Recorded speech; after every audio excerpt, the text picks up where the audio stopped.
Somebody says, since you're in sales, serious question here. It says, since there seems to be no regard for collateral damage, will you give my listeners the name and locations of the company that you work for? Now, this is coming in, speaking in third person.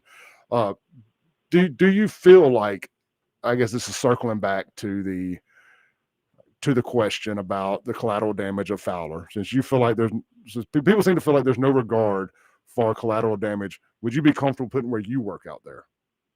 Look, my boss loves me so much and what I do so much. If I was licensed to sell in Mississippi, I would have gave you my insurance card.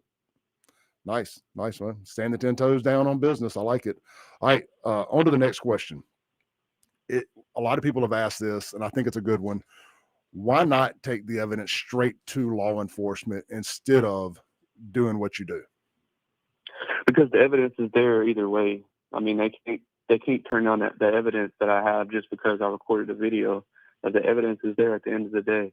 I've had times where I've went to certain police stations in certain places, and they tell me, no, you can't do that. No, you can't do that. So, I mean, at the end of the day, I've had many videos where I go and do my video and give them the evidence after, and they go arrest them as soon as I do it.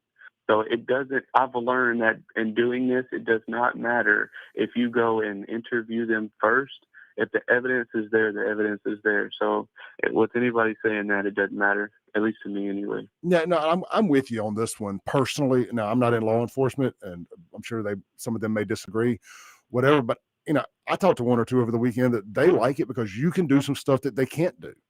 As far as I'm not a government official. I can't get charged with entrapment like everybody says. You have to be a government official to even get charged with entrapment. Yep. But I'm just a regular civilian. I'm a journalist, and this is what I love to do.